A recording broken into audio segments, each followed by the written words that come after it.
Shalom à toutes et à tous. Nous allons commencer un cours aujourd'hui sur Yetziat Mitzrayim, la sortie d'Égypte, avec un nouvel angle, bien entendu. Plusieurs cours et conférences ont été donnés déjà à ce sujet, et par moi-même, et bien entendu par plusieurs rabbins et penseurs du judaïsme. Nous allons voir une dimension qui, je pense, qui n'a jamais été exposé ou révélé jusqu'à présent. En tous les cas, avant donc de rentrer dans le vif du sujet sur la sortie d'Égypte et cette comparaison énigmatique avec ce qui s'est passé lors de la création du monde, nous allons donc rapporter d'abord l'idée que le Ramchal rapporte dans Ma'amar HaChochma, qui est en fait l'idée dans le sens exotérique, c'est-à-dire le pshat, ce qu'on appelle le pshat dans le judaïsme. Donc l'idée ou la pensée exotérique de la sortie d'Égypte, le Ramchal la rapporte au début de Ma'amar HaChochma, Hine b'Yetziat Mitzrayim, nivreru Israël venivdelu mikol ha'amim. להיות מתעלים במדרגתם מדרגה אנושית החומרית ולהיות ראויים להתעטר בעטרות הקדושה. Avec la sortie d'Égypte, le peuple d'Israël a été sélectionné. Même si nous savons que l'origine du peuple juif a commencé déjà avec le patriarche Abraham, et peut-être même avant, selon certains kabbalistes, avec Adam Arishon, il y aurait donc deux dimensions dans Adam, avant la faute et après la faute. Dans tous les cas, c'est en tant que peuple que le Ramchal parle, c'est-à-dire en tant que peuple, on a été singularisé, on a été distingué avec la sortie d'Égypte. Mikol ha'amim, à savoir Goy mikerev Goy, un peuple parmi les peuples. Mais là, il sort un peuple de l'ensemble des peuples. Pour quelle raison? Mitalim madrigat enoshit, afin de s'élever du genre humain, matériel, c'est le genre de l'humanité qui est matérialiste, et afin de s'élever, de se préparer à recevoir les cerveaux, c'est-à-dire une conscience, lors donc de Matan Torah. Les cerveaux donc de la sainteté correspondent donc à une conscience de Dieu transcendant, de Dieu divin, et aussi de Dieu donc qui dirige le monde à chaque instant et à chaque moment.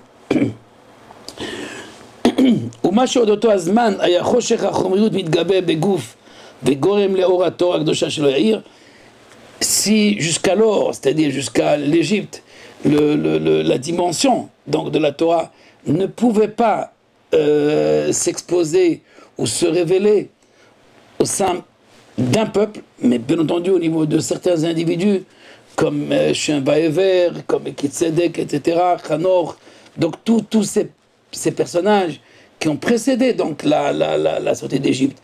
Bien entendu, ils ont reçu cette dimension, ce qu'on appelle de la Torah, mais qui exprime donc le divin aussi bien dans sa transcendance que dans son immanence. Mais en tant que peuple, il n'y a aucune possibilité à ce que cette révélation puisse être.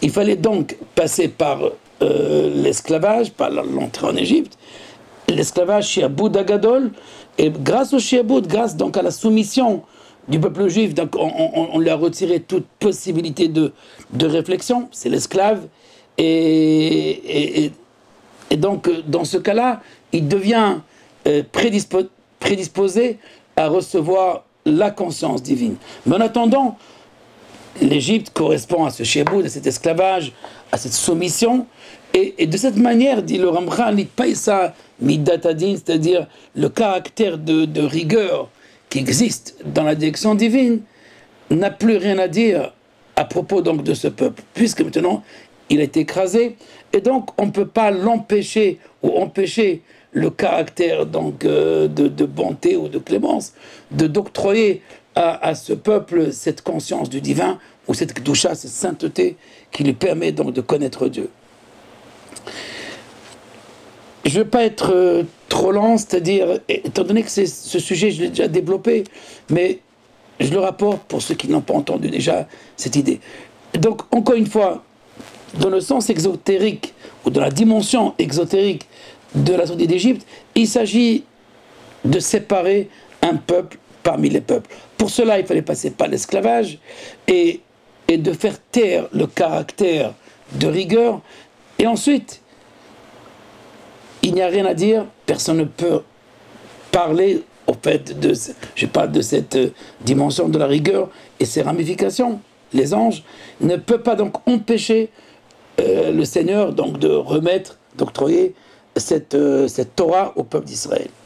Omnam, cependant, il faut comprendre aussi une action que nous accomplissons pendant le Seder de Pessah, c'est celui donc de les 4 coupes de vin et aussi les quatre morceaux donc de matzah que nous consommons à Pessah. Alors, à propos des 4 verres, des 4 coupes de vin, il faut savoir que justement ce caractère de rigueur et qui s'englobe dans le principe même de l'autre côté, donc la Sitra Hara, depuis la faute d'Adam Arishon, du premier homme, nous savons que cette force ou cette dimension qu'on appelle la Sitra Hara, l'autre côté, qui amène l'homme à réfléchir tout seul, c'est-à-dire déconnecté du spirituel, déconnecté donc du divin, et cette dimension qu'on appelle la Sitra Hara correspond aussi à 4 mondes. 4 mondes qui correspondent donc à 4 degrés, et ce sont donc en correspondance ou en parallèle à ces 4 coupes de vin.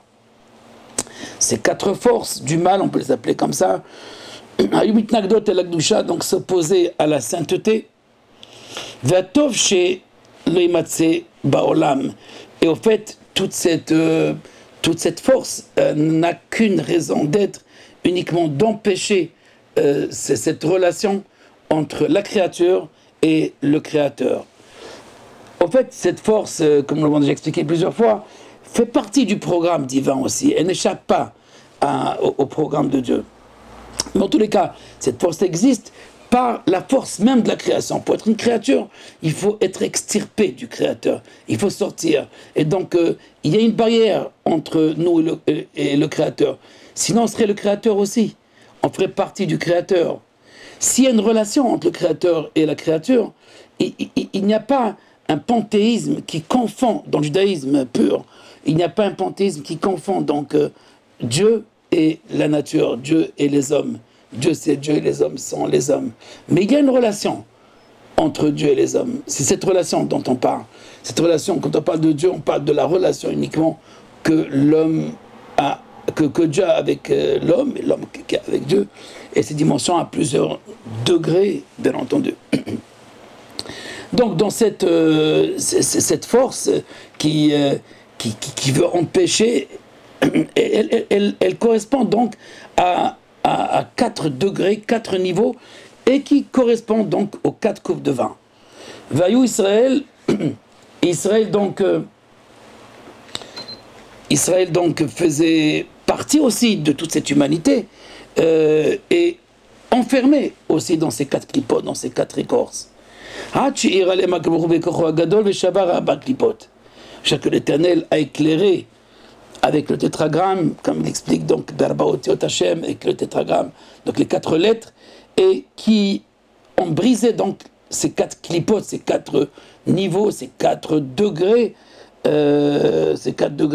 qui trompent au fait l'homme et qui l'amènent donc à un raisonnement qui est erroné, aussi bien de la création que de sa relation avec l'au-delà, si il existe une relation au-delà dans ce programme de la Sitra Hara, de l'autre côté.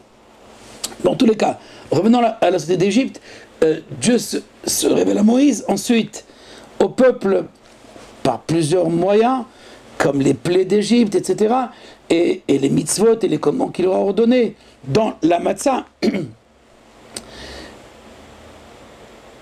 Il faut savoir que cette révélation a cassé, a brisé momentanément les 4 clipotes, et ensuite le peuple d'Israël a pu sortir. Ce que le Ramchal veut nous révéler, c'est qu'en Égypte, on n'a pas fini la sortie d'Égypte. Et que la sortie d'Égypte, il n'y a qu'un commencement, il y a le starter, il y a un début d'une sortie de l'écorce. Mais elle n'est pas terminée. À savoir, même si on a reçu la Torah, et même si on est entré en Israël, et même si nous avons construit le temple, etc., l'écorce n'a pas été réparée. Parce qu'il ne faut pas qu'elle soit détruite, il faut qu'elle soit transformée et réparée.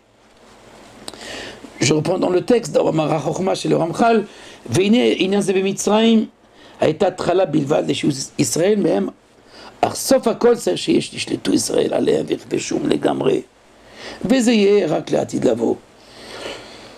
Ceci dit que si l'Égypte ou la sortie d'Égypte n'est qu'un commencement de la sortie du Tohu, de la sortie d'un chaos, il faut savoir que c'est seulement lorsqu'Israël prendra le règne, le pouvoir du bien.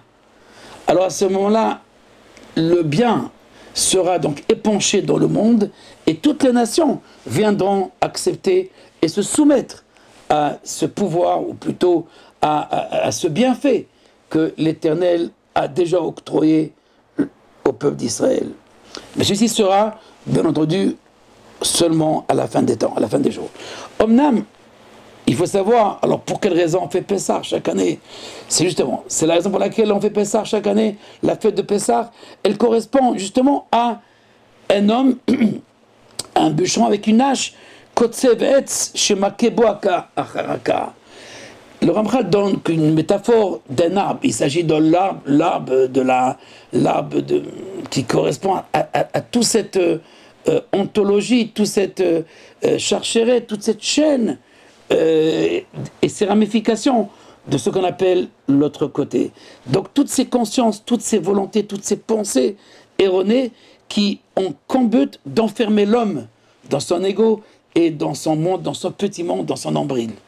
Et voilà, il y a une force grâce à la sortie d'Égypte, justement de casser et de sortir à la liberté. Mais pour cela, il faut casser les chaînes. Et casser les chaînes, le Ramchal donne l'exemple de l'arbre, d'un arbre qui correspond à tout ce programme, depuis ses racines jusqu'à ses fruits. C'est là donc la symbolique de l'arbre dans la Kabbalah. En tous les cas, ce bûcheron qui donne donc des coups, alors c'est nous qui nous donnons chaque année, on frappe cet arbre et on coupe, jusqu'au moment où Bechol Shana Veshana, année après année, donc chaque année, jusqu'à couper complètement cet arbre, et ainsi lorsque cet arbre, c'est-à-dire les pensées fallacieuses, ce que le Ramchal appelle Hadeot HaKozvod, ces pensées fallacieuses soient complètement effacées à ce moment-là, alors il y a cette révélation complète du tétragramme. Et c'est ce qui correspond donc, Tovadna Arba Kosot Puranut, les 4 coupes de la détérioration, les 4 coupes des guerres qui correspondent aux 4 royaumes, etc., tomberont, et à ce moment-là, Israël élèvera les 4 coupes, Arba Kosot chez les Shoah, les 4 coupes donc de la délivrance. Sans entrer dans les détails de cette partie que j'appelle quand même un exposé très court du sens de la sortie d'Égypte, mais qui reste quand même dans la voie dualiste ou dans la voie donc exotérique, c'est-à-dire qu'il y a des peuples, il faut sortir un peuple parmi les peuples, pour lui donner la Torah et le former dans une nouvelle spiritualité. Mais pour cela, il faut qu'il soit dépouillé. Chez le peuple le plus puissant du monde, qui était donc l'Égypte, dépouillé donc de toute idée, donc de ne même pas lui laisser le temps de réfléchir, comme dit le Ramchal dans la Voie des Justes.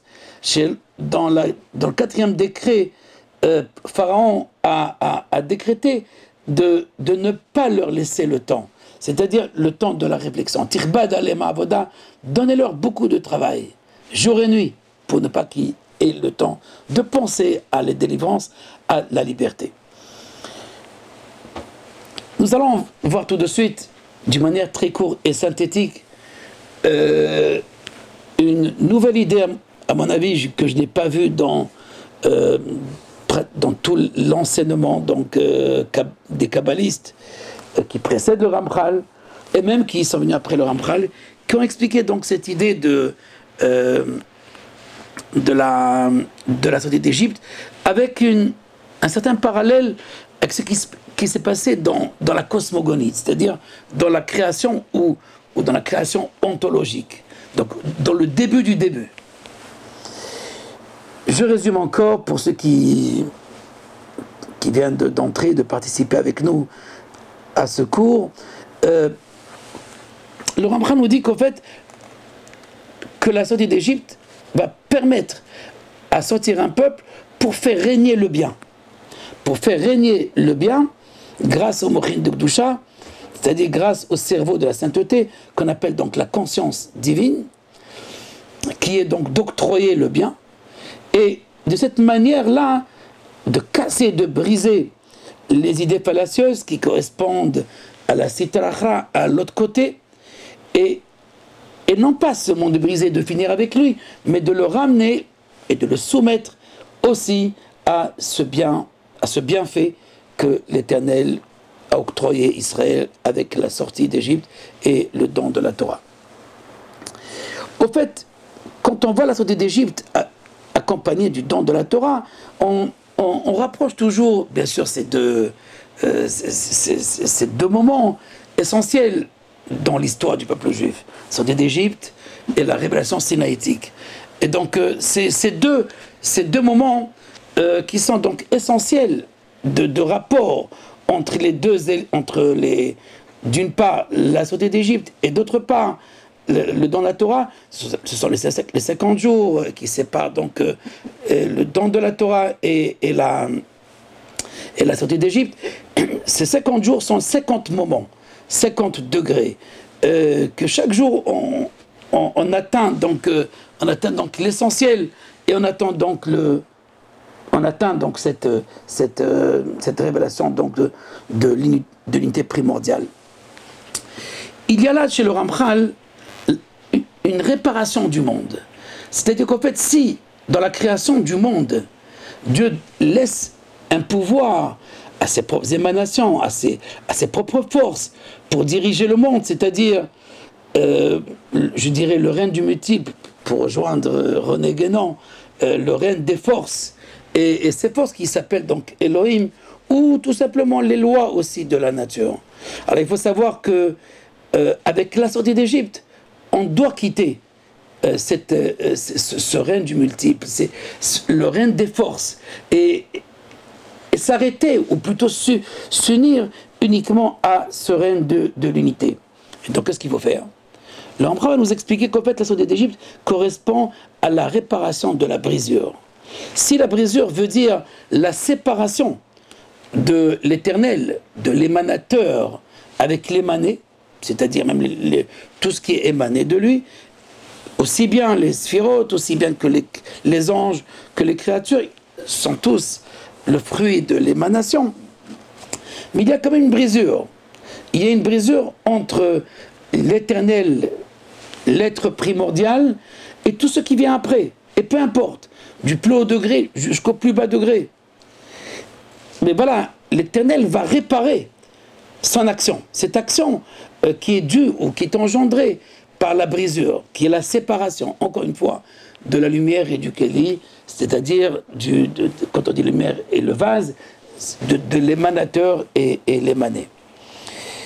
Alors, le Ramchal prend un exemple de la réparation de cette jvira, la réparation donc de cette brisure, par l'exemple de Abraham.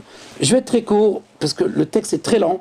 Pour ceux qui ont le livre Adi Abamoram, un livre exceptionnel du Ramchal, à la page 355 jusqu'à donc 360, il parle donc de cette réparation par rapport à une histoire spécifique, celle de Abraham qui est entré en Égypte. Mais il faut savoir que Adam Arishon, le premier homme aussi, est entré en contact avec une Égypte qui n'existe pas encore, mais qui s'appellera l'Égypte. Mais la Torah donne déjà un des fleuves qui coule dans le Gan Eden, il se déverse aussi en Égypte. Ou plutôt, il a une expression dans le fleuve ou dans le Nil égyptien. À un moment donné, donc, dans l'histoire d'Abraham, il y a la famine en Israël, et il est écrit dans Bereshit, dans la Genèse, chapitre 12, verset 10, et Abraham, Vayered Abraham Mitzrayma. Et Abraham est descendu en Égypte. Pourquoi est-il descendu en Égypte? Apparemment pour résoudre le problème de la faim. Sod Gadol, mais là il y a un grand mystère. Maintenant on va rentrer bien sûr dans un sens ésotérique et du Sod au fait que pourquoi on était entré en Égypte et pourquoi on est sorti d'Égypte. Avec Abraham, cette entrée en Égypte, dit le Ramchal, il y a une réparation même dans le Réchimou, dans la trace que l'Éternel ou l'émanateur a laissé dans l'espace primordial. Alors comme vous le savez, que dans la création, le Harizal a expliqué qu'il y a un espace apparemment vacant, vide. Mais ce n'est pas un vacuum, il n'est pas vide vraiment. Il n'y a pas un vide. Il y a une sorte de istalkut, c'est-à-dire une sorte de où l'infini, l'infinitude, plutôt cette force de l'infini, elle va échapper ou plutôt sortir. C'est ça donc ce qu'on appelle le Tzimtzum, cette rétraction de l'infini. Il ne se rétracte pas complètement, il se retire, il y a un retrait de l'infini, mais selon Ramchal, c'est le retrait de l'infinitude, parce que Dieu ne se retire pas, il est toujours là, même dans cet espace qui est vacant, prédisposé à engendrer toute l'existence, tous les existants, tout ce qui va être créé dans tous les mondes. Donc, en créant l'espace primordial, cet espace vide, il y a une trace, et cette trace, au fait, elle vit, elle sort. Donc, qu'est-ce qu'elle peut sortir? Imaginez une terre où il y a un petit peu d'eau, bien entendu, il y a du soleil, elle va sortir des ronces, de l'herbe qui pousse et qui ne pousse pas, et qui pousse mais qui vieillit très vite. Après, c'est des épines, etc. C'était donc la situation jusqu'à Abraham. Mais bien entendu qu'avant Abraham, comme je disais tout à l'heure, il y avait des sages, il y avait des maîtres. Et ces maîtres étaient aussi, quelque part, aussi dans cette Égypte. Mais dans cette Égypte, ce qui domine, c'est le Réchimou, c'est la trace seulement, la trace de l'infini. Abraham, en descendant, pour le Ramchal, Abraham correspond à ce rayon de l'infini, à savoir, non pas l'expansion de Dieu dans ce monde, mais à cette révélation, à cette expression de la parole divine. C'est Abraham Avinu. Et donc il correspond à ce rayon de l'infini, qui rentre où? Dans la trace, ou dans la quintessence de la trace, qui s'appelle l'Égypte. Pour le Ramchal, cette quintessence de la trace s'appelle donc l'Égypte.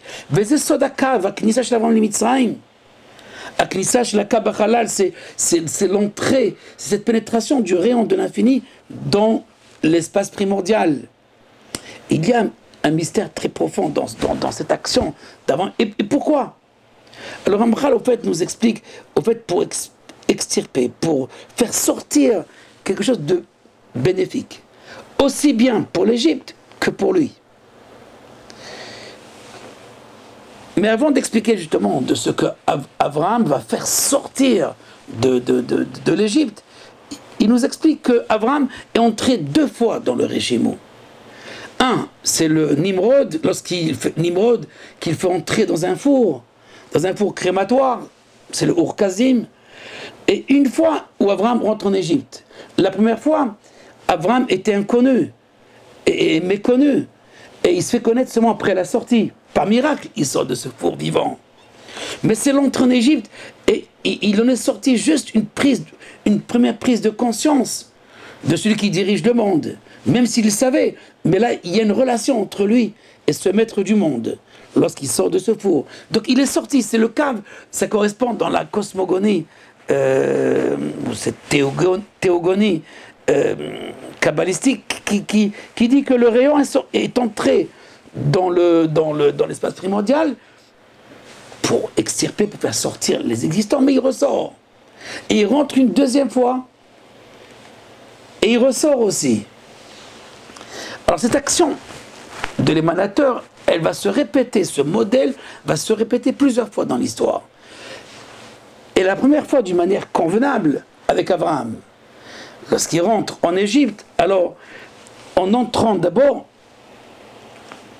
en Égypte, Kana Metsi Uto, Abraham va atteindre sa véritable réalité, son existence. Il va retrouver son être. C'est grâce à cette Égypte, en lui prenant sa femme, en étant seul maintenant, et la Shafilou Harkar, Ratsa Laïr ou Lotziod, Bechnam Nareshimu. Excusez-moi, je me suis trompé. En sortant du Ur-Kazim, Abraham prend état de conscience de son être, à lui, de son existence. Kanalon Metsiuto, c'est avec Ur-Kazim, c'est avec ce four crématoire de Nimrod. Mais là, avec l'entrée, la deuxième fois en Égypte, c'est pas l'Égypte, Nimrod, c'est en Mésopotamie, mais c'est pas grave, c'est l'idée qui est importante, du Rishimu. Et là, chez Afilou, Ahakar Sheratsa Laïle Otsi Od, Bechina Mina Rishimu, כדי שישלטו כוחות הטבע ויבלעו גמרי שימלוקן לא ישומרה בעולם. Mais pour pouvoir sortir les forces maintenant de la nature, pour qu'ils puissent s'exprimer et s'épancher en dehors de l'Égypte et être dans le monde entier et être soumise à un moment donné à l'éternel, à savoir de retrouver la cause des causes. En d'autres termes, Abraham va extirper d'Égypte cette science, une connaissance des lois de la nature, mais maintenant ces lois vont être en connexion avec la cause des causes grâce à Abraham. En sortant, en parenthèse, le Ramchal dit, si Abraham n'était pas entré en Égypte, jamais ses enfants ne seraient entrés en Égypte. Lo yordim banav gamken. Mais en sortant d'Égypte, Abraham va faire la première fois la réparation de la brisure. Parce que voilà, qu'il reçoit un cadeau. Qu'est-ce qu'il reçoit?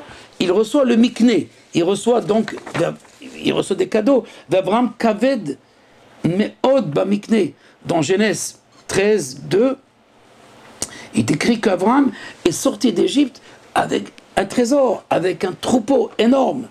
Même si l'idée du troupeau correspond, d'après les kabbalistes, aux âmes, mais aussi à cette force matérielle. Abraham est devenu très riche grâce à sa femme Sarah, Vitabli Ba'avouer. Le Rambam nous explique, mais c'est grâce à sa femme Sarah, par sa sainteté, qui, elle, correspond au Réchimou, parce que la femme elle correspond justement à la trace, à la nature même, à la force de la nature, à la puissance de la nature. Et puisque cette femme était dans son esprit continuellement liée avec Dieu, c'est la raison pour laquelle Pharaon n'a pas pu l'approcher. Il est devenu lépreux. Et dans ce cas-là, grâce à elle, quelque part, de Kozen Nimshach, Misara, tout cela, bien sûr, est le produit de Sarah. Et il y a eu donc une sorte de birou, de sélection. Maréchimou, birou, Sheni. Et c'est quoi le deuxième birou? Qu'est-ce qu'Abraham va encore extirper? Ni plus ni moins, Yitzhak et Yaakov. Yitzhak qui correspond donc à la rigueur, le Réchimou qui correspond aussi à la rigueur, les lois de la nature, et plus tard Yaakov. Donc Sarah va porter Yitzhak qui lui amènera Yaakov. Ceci dit que, en résumé, par l'Égypte, on a gagné donc Yitzhak. Yitzhak qui correspond justement à tout au temps qu'on a passé en Égypte, 190 ans. C'est 190 ans que Yitzhak, enfin c'est un peu plus, mais Yitzhak lui-même correspond à 198 en Gematria, mais le temps lui-même que le peuple d'Israël a passé en Égypte, est de 210 ans. Et Yitzhak, depuis sa naissance, il a retiré justement cet esclavage, puisqu'en fait, on devait passer 400 ans. Le monde aurait dû rester dans ces ronces dont je parlais tout à l'heure, dans ces herbes mortes, qui ne produisaient rien du tout au fait, et qui correspondent à ce monde du Tohu, jusqu'à la naissance de Abraham, où le monde et la nature va prendre un nouveau sens, un sens qui est divin, un sens qui mène vers un but ultime. Mais pour cela, il fallait descendre en Égypte et extirper cette force de la nature. Et cette force, grâce à Sarah, je dirais même l'habitation de Sarah, pas la cohabitation, parce qu'il n'a pas pu la toucher. Mais il y a une rencontre entre le roi égyptien et Sarah. Il n'arrive pas à la toucher. Mais il puise d'elle, il a un plaisir d'elle. Elle n'a qu'un dégoût. Mais de ce dégoût, bien entendu, Abraham a reçu. C'est Abraham qui reçoit. C'est Abraham qui reçoit un cadeau, des cadeaux, et des âmes aussi. Ceci dit qu'en fait, dans cette action d'entrer en Égypte, on va extirper la quintessence, ou plutôt un niveau de cette quintessence de la nature, qui va se relier donc à Abraham, le cave, le rayon de l'infini, et qui va permettre la création justement d'un peuple qui va jouir de cette union du corps et de l'âme, de l'union de l'âme divine et du corps. Bien entendu, nous savons que, comme a dit le Ramchal, que cette union n'a pas réussi complètement. Elle a été brisée. Mais c'est pour le bien aussi. Avec le veau d'or, il y a une brisure. De nouveau, vous allez mourir comme l'homme. Et donc, on doit continuer la sortie d'Égypte. C'est pour ça que le Ramchal nous a rappelé tout à l'heure, dans Mamara Horma, qu'il faut, au fait, continuer. Les mains disent toute ta vie, tu dois continuer, te rappeler, te souvenir. C'est le vrai souvenir. Le vrai souvenir, au fait, c'est ce souvenir que notre corps est prisonnier de lois, ou plutôt pas prisonnier, soumis à des lois. Et parfois on s'emprisonne dans ces lois. On ne peut pas surpasser ces lois. C'est comme ça qu'on pense. Mais le soir de Pessah, il y a cette possibilité. Dieu a fait sortir une partie de la nature, un morceau de la nature d'Égypte. Comme Abraham, il a fait sortir un mikné, il a fait sortir une partie de ce réchimou, de cette nature. Et c'est relié par le Yud Kevavke, par la volonté, par la parole de Dieu qui s'unit dans ce peuple, par le commandement aussi de la consommation de la matzah, et pour nous aussi les 4 coupes de vin, etc. Cette idée exceptionnelle où le Ramchal elle est très très loin dans la sortie d'Égypte. En fait, la sortie d'Égypte n'est qu'un modèle répétitif donc de la réparation de la brisure des vases. Je rappelle, pour ceux qui ne savent pas, que dans la création, dans la cosmogonie lorianique, il y a, dans le Chalal, dans l'espace primordial, il y a l'ontologie de la nature, qui s'appelle le Réchimou, la trace de l'infini. Mais ce sont des forces, des lois, toutes seules, et qui peuvent, bien entendu, faire sortir beaucoup de choses. Et d'ailleurs, beaucoup de choses sont sorties, jusqu'à l'Égypte. Et l'Égypte correspond à l'apothéose de ce Réchimou, tout seul, sans le cave. Ou plutôt, c'est